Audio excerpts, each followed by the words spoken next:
Interfaith marriage, simple ways to make your relationship work. Hi friends, welcome to Marriage Realities, a comprehensive relationship channel. This video is all about making your interfaith marriage work. Many a time, marrying out of your religion puts lots of pressure into your relationship. It is because your personal religious beliefs are not that easy to forget and overlook. It is natural that you always feel that your religious belief is better than that of your spouse. However much you try, you can never forgo your religion. It is because religion is more of your upbringing. It is your faith. It is your hope. It is your trust. It is a harsh reality that though you might love your spouse intensely, you feel that you cannot forgo your religion just like that. There are times you're all confused whether you did the right thing in marrying out of your religion.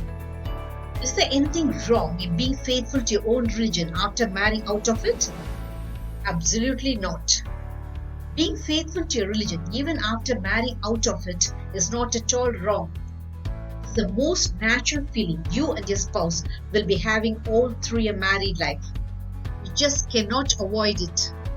And there's nothing wrong in it. Do you know where your religious belief goes wrong in an interfaith marriage? It is when you take your religion as a weapon to clash with your spouse. It is when you argue that your religion is better than that of your spouse.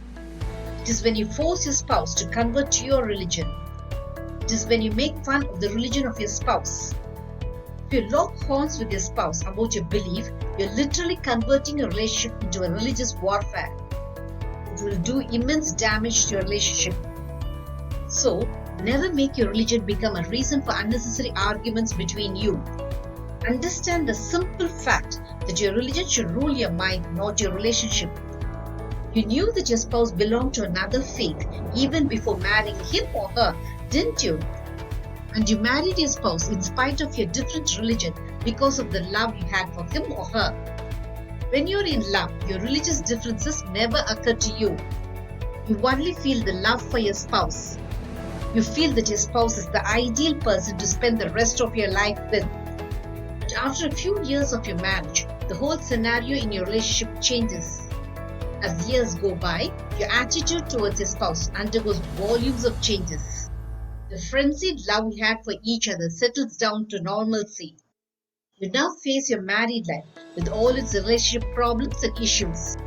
You no longer find your spouse as exciting as you found him or her to be before your marriage. You also find your relationship too boring and mundane to your liking. You are unable to cope up with the overload of responsibilities thrust on you. Added to these relationship problems, many a time your mind struggles to adjust to the different religious upbringing of your spouse. Your personal religious belief looms large in your mind. You cannot forget the religious rituals you had followed throughout your life just like that. As your marriage settles down to normalcy, your religious differences strike you like a lightning. You find it near impossible to accept your spouse following his or her religion. You hate it when your spouse teaches your children his or her religious beliefs. And you fight bitterly with your spouse to avoid him or her from influencing your children. There are times you try to force your spouse towards your religious beliefs.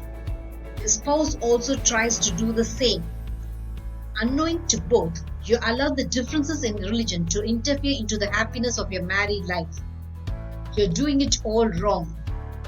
Your attitude is very dangerous to the longevity of your marriage. If you allow your religious differences to take root in your mind, you might as well lose your marriage. The success of your marriage does not depend on religion, but on the love you have for each other. When you fight with your spouse about your diverse religious beliefs, it can wreck your marriage. You knew that both belonged to different religions even before you married your spouse. Your love for each other was so intense that you felt your religious belief could never interfere into your married life as a thorny issue. Your parents and in-laws join the fray and make things even more difficult between you. They give you wrong advice that you should be adamant to force your spouse to give your religion the upper hand. Your in-laws and parents create havoc in your relationship by intentionally or unintentionally creating a religious rift between you. The repercussions of the unthinking advice make your relationship highly tensed and stressed. The religious tug-of-war you have with your spouse creates tons of resentment and bitterness in your relationship. Understand that religion should give you only trust and hope. It should not make you fight that your religion is better than that of your spouse. When you convert your religious differences into relationship conflicts, it creates a huge rift between you. When you clash with your spouse about religion, the religious differences between you strike your relationship like a thunderbolt. When you try to force your children to follow only your religion, your spouse will try to do the same. Never make your children a victim in your religious battle with your spouse.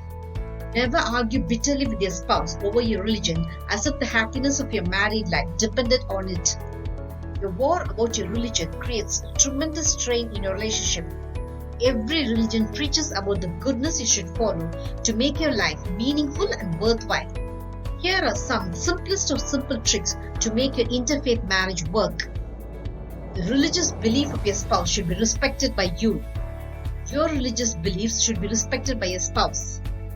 Never ever make the mistake of forcing your spouse to follow your beliefs. Allow your spouse to follow his or her own religious traditions without your interference. Your spouse should give you the same freedom. You should not tell your children unwarranted things about the religion of your spouse.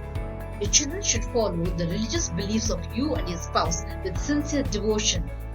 You should allow your spouse to go to church, temple, mosque as might be his or her belief. This is an essential marriage etiquette which you should follow to make your married life succeed. This simple trick can make you enjoy a good relationship with your spouse in spite of your religious differences. So, respect the religion of your spouse. This makes your spouse inclined to respect your religious beliefs. When your love is true and genuine, religion can never interfere into your happiness. I know a friend of mine who's a Hindu. She married a Muslim. And to this day, the husband of my friend never interferes in her religious beliefs. My friend also never interferes in the religious beliefs of her husband. Do you want to know the name of the son? It is Syed Ganesh. Syed is a Muslim name and Ganesh is a Hindu name. Wonderful, isn't it? My friend has shown that true love can win over the barriers created by religion. You too should do the same. When you respect the religion of your spouse, it intensifies the love between you. The interfaith marriage will survive and thrive when you turn your attention to your love and close your mind to your religious differences. Did this video make you understand the simple tricks to make your interfaith marriage work? Marriage Realities will have many such relationship eye-openers. Subscribe to my channel to understand your marriage in a new light. Press the bell icon for updates about my latest relationship videos. Make love forever until death do us part your relationship goal.